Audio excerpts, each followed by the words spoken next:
Cette autre édition de la Palabre intellectuelle et notre invité déjà sur ce plateau, il s'agit du docteur André Ouaka qui est chercheur indépendant et naturothérapeute et qui est sur ce plateau avec nous pour tenter de comprendre ces raisons évoquées en Occident.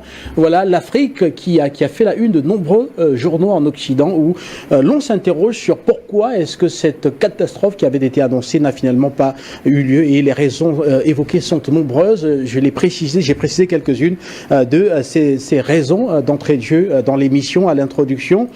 Et parmi ces raisons, l'on retrouve par exemple la faible densité de la population, selon de nombreux experts en Occident, la faible densité de la population et le confinement très précoce des villes, dû notamment aux mesures de fermeture des frontières, ont énormément joué à limiter la propagation du Covid-19 sur le continent africain. Vous savez que déjà il faut bonsoir à l'Afrique, bonsoir le monde. Et cette question me fait un peu rire. Parce que l'Occident nous fait beaucoup rire. Le virus, c'est quelque chose qui est invisible. Même au microscope. Cela veut dire que comment peut-il donc se baser sur le simple fait que nous sommes moins peuplés, une ville comme Douala, ou bien Yaoundé, ou bien Kinshasa. Cette ville-là, pourquoi ils ne sont pas touchés au stand? Alors c'est des villes extrêmement peuplées. Vous voyez que toutes ces analyses-là ne servent à rien parce qu'ils veulent toujours trouver des moyens pour réduire l'Afrique. Vous avez parlé tantôt du fait que le paludisme nous a souvent frappé et que nous avons bu les remèdes comme des chloroquines qui ont fortifié notre immunité. Mettez-vous dans votre tête qu'aucun comprimé pharmaceutique ne peut fortifier l'immunité. Impossible. Au contraire, tous les comprimés pharmaceutiques fragilisent l'immunité. Lorsque vous sortez d'une maladie du paludisme, vous avez un organisme détruit. Je dis bien détruit. Si vous avez soigné ce paludisme par des comprimés pharmaceutiques. Alors, pendant l'émission, j'aurai l'occasion de vous démontrer ce qui véritablement est la cause. Pourquoi est-ce que les Africains sont épargnés? Mais il faut encore préciser une chose. Ceux qui sont morts sont ceux qui se sont comportés à l'occidental.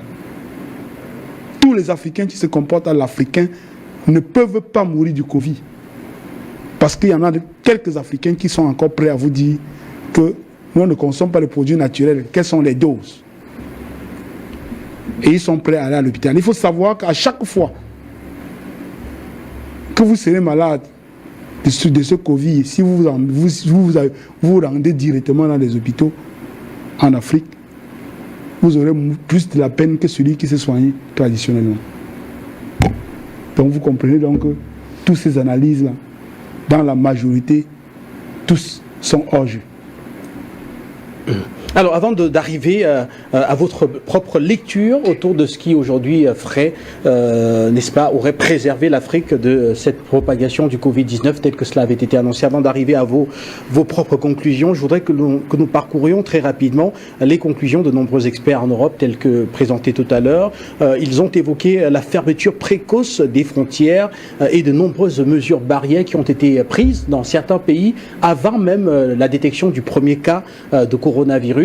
Est-ce qu'ici on va dire que c'est ce que nos dirigeants, en prenant toutes ces mesures barrières, avant même pour plusieurs pays que le premier cas ne soit signalé sur leur territoire, ont contribué à limiter, à réduire les chances du virus? Il faut déjà comprendre que le confinement participe même à déséquilibrer l'homme. Et le fait que vous êtes déséquilibré donne la possibilité au Covid de se développer. Parce que le confinement, c'est quoi? Vous êtes un être libre. Hein? Vous naissez comment? Vous naissez d'une maman. Vous grandissez comment? Entre les mains des autres. Vous pensez qu'il est facile de vous dissocier des autres alors que vous êtes un être essentiellement sociable? Ce n'est pas possible, ce n'est pas facile. Cela veut dire qu'on vous met dans des conditions qui ne sont pas cohérentes à votre réalité. Et lorsqu'on vous met dans des conditions qui ne sont pas cohérentes à votre réalité, vous êtes obligé d'entrer dans un processus de stress. Et lorsque vous stressez, vous produisez au sein de votre organisme des acides. Et ces acides participent à donner la possibilité au Covid de se développer. Vous comprenez donc que si on se basait, au contraire, Si on n'avait pas confiné les Africains, ils auront été plus solides. Moi, je donne encore le crédit à cette histoire de masque. Oui. Oui, là encore, je lui donne encore un peu de crédit. Mais quant au confinement sur lequel ils se basent, ils se sont trompés.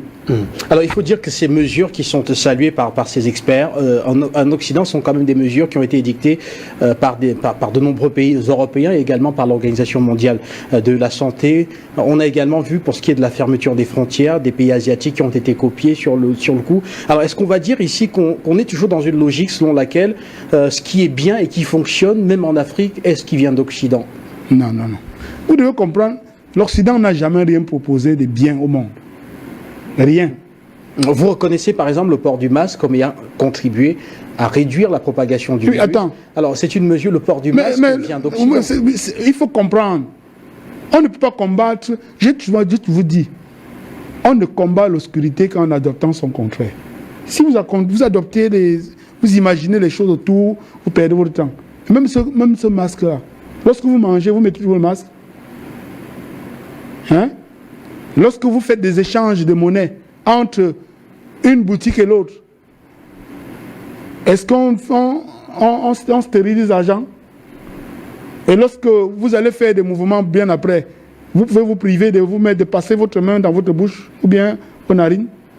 Vous comprenez que toutes ces mesures sont légères.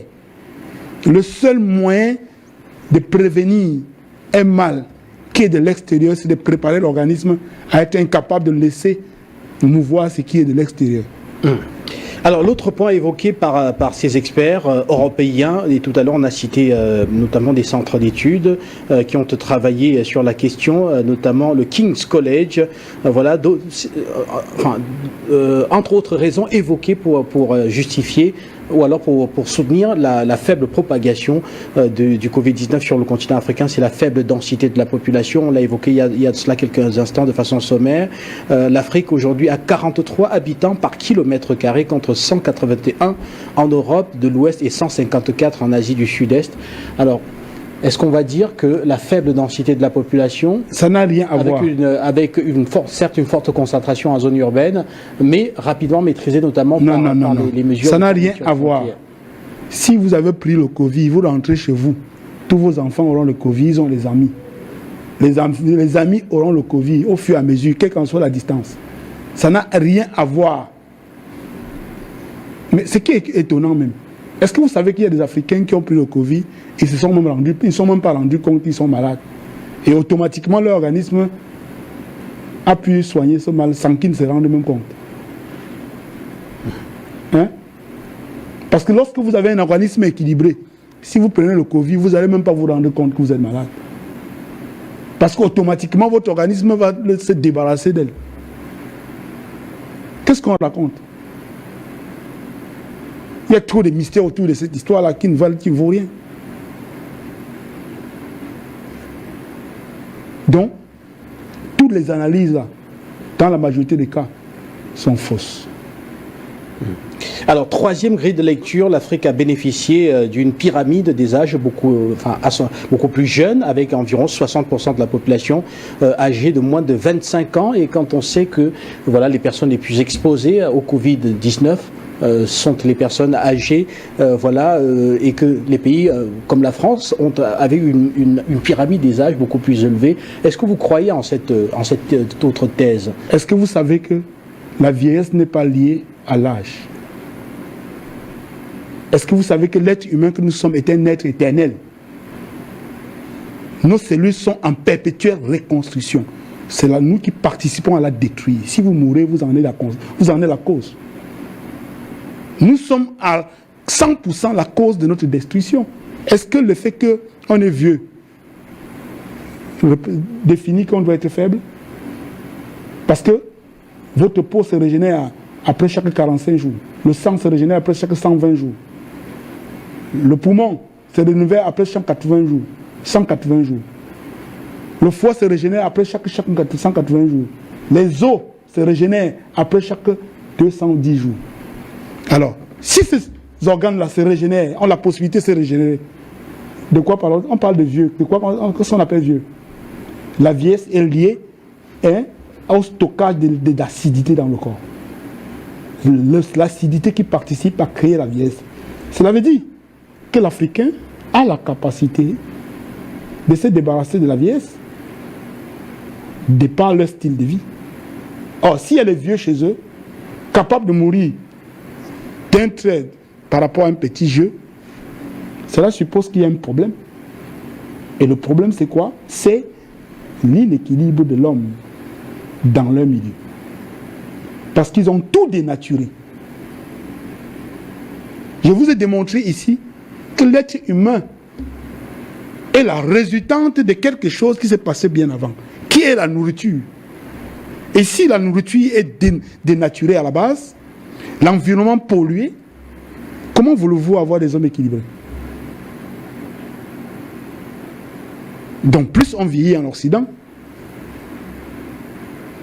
plus on se rapproche à un déséquilibre inimaginable, prêt à mourir pour un simple vent. Donc cela ne peut pas être parce que l'Afrique, combien de vieux sont morts en Afrique? Combien? Et je vous rappelle, tous ceux qui sont morts en Afrique sont ceux qui sont sur le joug occidental, diabétique, hypertendu. Qu'est-ce que ça veut dire qu'on est diabétique? Que veut dire qu'on est hypertendu? Cela veut dire quoi? Qu'est-ce que ça veut me dire? Diabétique. Votre pancréas a un problème. Pourquoi ça ne s'auto-régère pas? Pourquoi votre corps est une machine en perpétuelle reconstruction? L'organe doit se régénérer. Parce que lorsqu'une cellule meurt, il y a deux façons qu'une cellule doit mourir, par apoptose et par névrose. Lorsqu'elle meurt par apoptose, dès qu'elle meurt, une autre cellule va se régénérer. Qu'est-ce qui fait donc qu'un pancréas qui était au départ bien devient un pancréas malade et ne se régénère pas? C'est l'Occident qui les a mis dans cet état. Ça tue les hypertendus. Pourquoi les hypertendus? Parce que l'Occident les a mis dans cet état. Ça tue les cancérogènes. Le cancer, c'est quoi? Qu'est-ce qui favorise la stagnation des énergies? Ce n'est pas les aliments des supermarchés. Ce n'est pas les aliments industriels. Qui fait l'industrie? Donc, tous les Africains, ceux qui sont morts, sont des Occidentaux africains. Ceux qui se comportent de manière occidentale. Ceux qui sont en Afrique, mais ils ont les pensées occidentales. Car votre pensée définit ce que vous êtes. Aucun Africain n'est mort. Aucun Africain digne d'Africain ne peut mourir du Covid. Parce qu'il mange du taro, il mange du couscous en cuit. Le cuit a 12 condiments, monsieur. Le taro a 12 condiments. Et sont des substances minérales. Et lorsque ces substances minérales sont dans votre corps, ils stimulent dans votre flore intestinale des bactéries comme des bifidus. Et les bifidus vont produire des substances comme les bifurates, qui sont des substances oxygénées de manière permanente pour oxygéner votre corps. Aucun germe pathogène ne peut se développer. Donc, ceux qui pensent que les Africains sont morts, nous pensons que les Africains occidentalisés sont morts.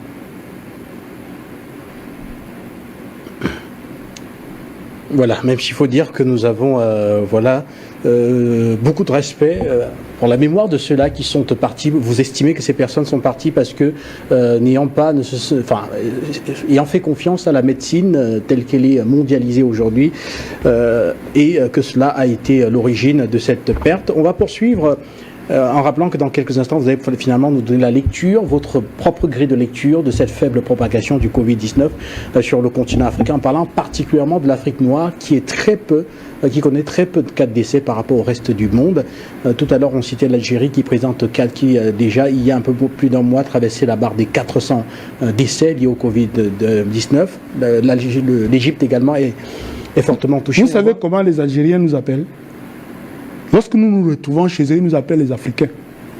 Peut-être vous ne le savez pas, j'ai fait l'immigration, hein, et le clandestin, c'est-à-dire que voyager par route de l'Algérie en Égypte et tout ça, j'ai fait tout ça. Et vous savez comment ils nous traitent? Ils nous appellent les Africains, parce qu'ils estiment qu'ils sont des Blancs. Et ils estiment qu'ils sont des Européennes. Leur vie est à 90% européenne. Donc, si vous voulez compter les Africains avec eux, pour avoir... pourtant, et pour être mort pour le Covid, vous voulez gonfler les chiffres pour rien. Parce qu'ils se comportent de la manière occidentale. C'est pour ça que je dis qu'aucun vrai Africain ne peut mourir du Covid.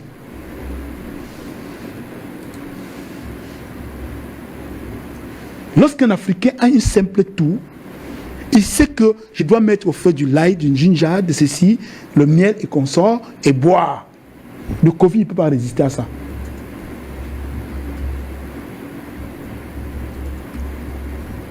Maintenant, si vous voulez savoir exactement pourquoi les Africains ne sont pas morts, je vais vous le poser le diagnostic.